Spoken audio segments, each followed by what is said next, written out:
امریکی صدر ٹرمپ نے فیلڈ مارشل عاصم منیر سے ملاقات کو اعزاز قرار دے دیا۔ صدر ڈونلڈ ٹرمپ نے کہا، فیلڈ مارشل عاصم منیر سے ملاقات میرے لیے اعزاز ہے۔ امریکی صدر ٹرمپ اور فیلڈ مارشل سید عاصم منیر کے درمیان تاریخی ملاقات۔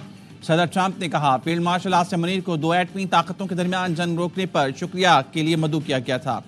فیلڈ مارشل عاصم منیر کا شکریہ کہ وہ جنگ کی طرف نہیں گئے۔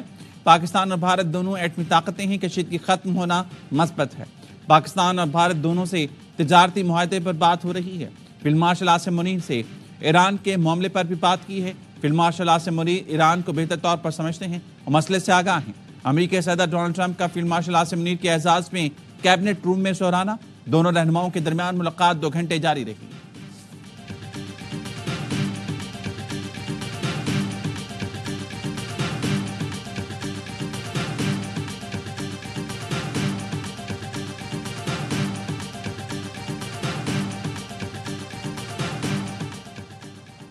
کیا امریکہ ایران کے فردو جوہری پلانٹ پر حملہ کرنے جا رہا ہے؟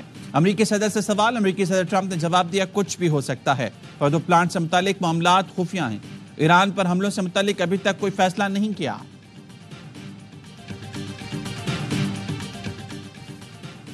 امریکی صدر نے کبھی کسی آرمی چیف کو ایسا پروٹوکول نہیں دیا۔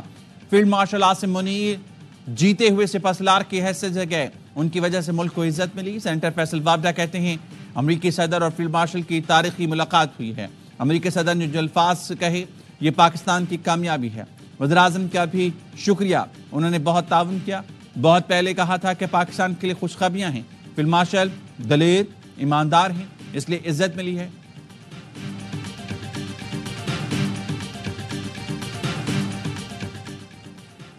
وزیراعظم کی فیلڈ مارشل کی امریکہ میں مقیم پاکستانیوں سے خطاب کی تعریف۔ پاکستانی سرحدوں مفادات کے دفاع کے لیے پختہ عزم کے اظہار پر خراج تحسین پیش کیا۔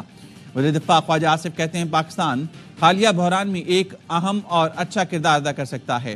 فیلڈ مارشل عاصم منیر کے اعزاز میں دہرانا ایک سنگ میل ہے۔ پاکستان امریکہ تعلقات میں ایسی گرمجوشی پہلے کبھی نہیں دیکھی گئی۔ بلاول بھٹو نے بھی ٹویٹ کر کے کہا، فیلڈ مارشل اور امریکی صدر کی ملاقات پاکستان اور امریکہ کے تعلقات میں مثبت پیش رفت ہے۔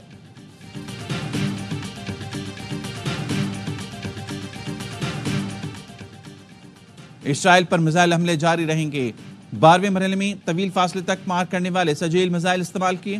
قابض صہیونی ریاست ایرانی میزائلوں اور ڈرونز کے نشانے پر ہے۔ پاسداران انقلاب کا دعویٰ، کہا، فتح 1 میزائل اسرائیلی دفاعی نظام کے خاتمے کا آغاز ہے۔ ہم نے وسطی اور شمالی اسرائیل پر 20 کے قریب میزائل داغے، اسرائیلی دفاعی نظام کو نشانہ بنایا، تل ابیب پر ہائپرسونک میزائل فائر کیے۔ میزائل حملوں سے کئی مقامات پر آگ لگی۔ آیت اللہ خامنئی نے جنگ سے متعلق اختیارات پاسداران انقلاب گارڈز کو منتقل کر دیے۔ یورپی وزیر خارجہ ایران سے جوہری مذاکرات کریں گے۔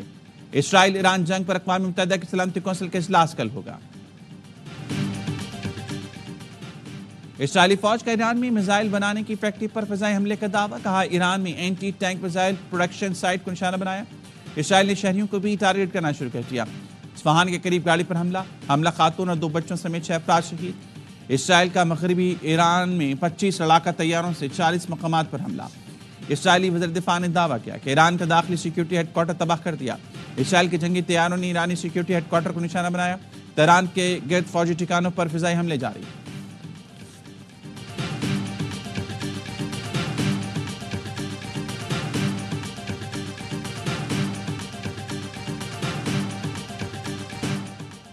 اور ایران اسرائیل کشیدگی کم کرنے کے لیے سفارتی محاذ بھی گرم۔ یورپی وزیر خارجہ ایران سے جمعے کو جوہری مذاکرات کریں گے۔ غیر ملکی میڈیا کے مطابق جرمنی، فرانس، برطانیہ کے وزیر خارجہ ایرانی ہم منصب سے ملاقات کریں گے۔ مذاکرات جنیوا میں جرمن قونصل خانے میں ہوں گے۔ یورپی یونین کی اعلیٰ سفارتکار بھی مذاکرات میں شریک ہوں گی۔ مذاکرات امریکی منظوری سے ہو رہی ہیں۔ اسرائیل ایران جنگ پر اقوام متحدہ کی سلامتی کونسل کا اجلاس بھی جمعے کو ہوگا۔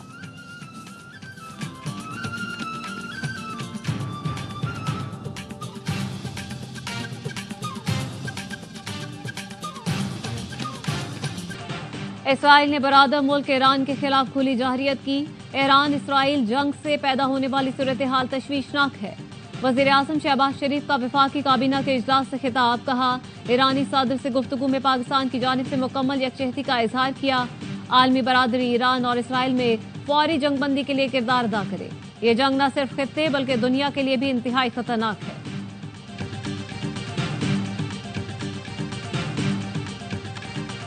بھارت سے حالیہ جنگ کے بعد پاکستان ہائی الرٹ ہے۔ پاکستان کی ایٹمی تنصیبات کی سیکیورٹی انتہائی سخت ہے۔ ایٹمی تنصیبات پاکستان کی بقا کی ضامن ہیں، ان پر حملے کا خطرہ مول نہیں لے سکتے۔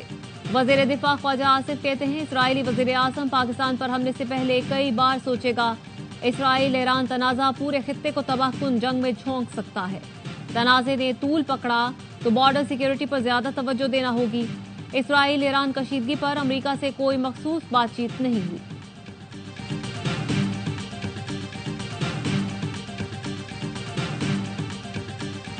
مسلم ملکوں کی ایران پر حملے کی مشترکہ طور پر مذمت۔ اسحاق ڈار نے مسلم ملکوں کو اعلامیہ سینٹ میں پڑھ کر سنایا، جس میں اسرائیل کے ایران پر حملے کی مذمت کی گئی۔ اعلامیہ میں کہا گیا ایران پر اسرائیلی حملہ بین الاقوامی قوانین کی خلاف ورزی ہے۔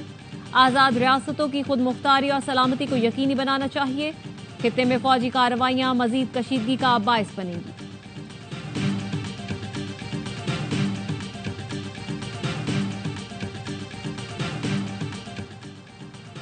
نیتن یاہو ظلم میں ہٹلر کو بہت پیچھے چھوڑ چکے ہیں۔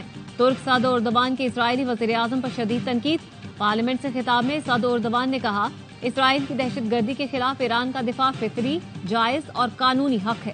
اسرائیل کے پاس خود جوہری ہتھیار ہیں، وہ اپنے جوہری پروگرام میں کسی بھی بین الاقوامی قوانین کو تسلیم نہیں کرتا۔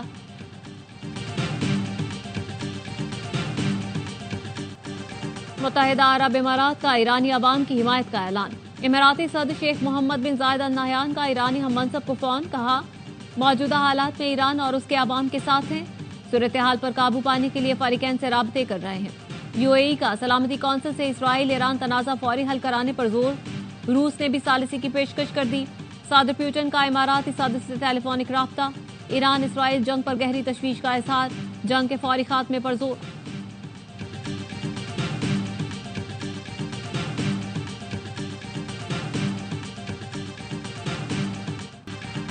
امریکی صدر اور فیلڈ مارشل کی ملاقات میں بانی پی ٹی آئی کا کوئی ذکر نہیں آئے گا۔ سپہ سالار ملک کے لیے خوشخبری لا رہے ہیں۔ سینیٹر فیصل بابڈا کی پارلیمنٹ ہاؤس کے باہر میڈیا سے گفتگو، کہا پی ٹی آئی نے امریکہ میں احتجاج سے لا تعلقی ظاہر کی، جو اچھا اقدام ہے۔ 4-6 آدمیوں کی بات نہیں، ملک کو بدنام کرنے کی بات ہے۔ تحریک انصاف میں پی ٹی آئی پاکستان بن گئی ہے۔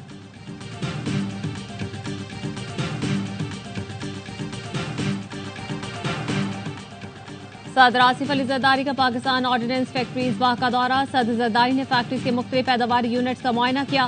صدر مملکت نے فیکٹریز کے عملے کی فنی مہارت، عزم اور پیشہ ورانہ صلاحیتوں کو سراہا۔ ملکی دفاع کو مضبوط بنانے میں پی او ایف کے مؤثر کردار کی تعریف۔ قومی دفاعی صلاحیتوں کو مزید مستحکم کرنے کی ضرورت پر زور۔ صدر آصف علی زرداری نے کہا پاکستان کے دفاع کو مضبوط بنانا اولین ترجیح ہے۔ پاک بحریہ کا سمندر میں زخمی بھارتی عملے کو بچانے کے لیے کامیاب ریسکیو آپریشن۔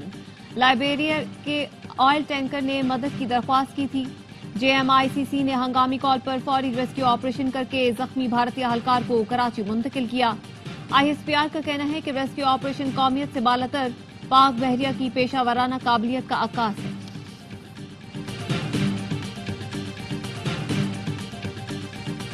کراچی میں راشد منہاس روڈ پر شاپنگ مال میں آتش زدگی، 250 سے زائد دکانیں جل گئیں۔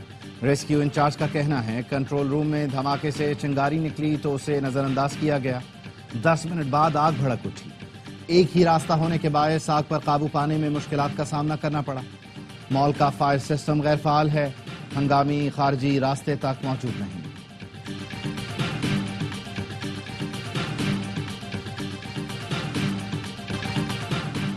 رہائش کے اعتبار سے کراچی دنیا کا چوتھا بدترین شہر قرار۔ 173 شہروں میں کراچی کا 117واں نمبر۔ اکانومسٹ انٹیلیجنس یونٹ نے گلوبل سروے جاری کر دیا۔ میئر کراچی مرتضی وہاب کا رد عمل، کہا کراچی اگر اتنا برا ہوتا تو یہاں 3 کروڑ لوگ نہ رہتے۔ بہتر زندگی کے لیے آج بھی لوگ کراچی کا رخ کر رہے ہیں۔ میرا شہر شاندار تھا، ہے اور رہے گا۔ آباد جھیل میں سیوریج کا پانی شامل کرنے پر ہنزا میں واقع ہوٹل کا ایک حصہ سیل، 15 لاکھ روپے جرمانہ۔ غیر ملکی سیاح نے سوشل میڈیا پر ویڈیو پوسٹ کی تھی جس میں ہوٹل کے سیوریج کا پانی آباد جھیل میں شامل ہوتے دکھایا گیا تھا۔ غیر ملکی سیاح جارج نے ایکشن لینے پر شکریہ ادا کیا، کہا ان تمام لوگوں کا شکر گزار ہوں جنہوں نے ویڈیو شیئر کی اور معاملے پر آواز اٹھائی۔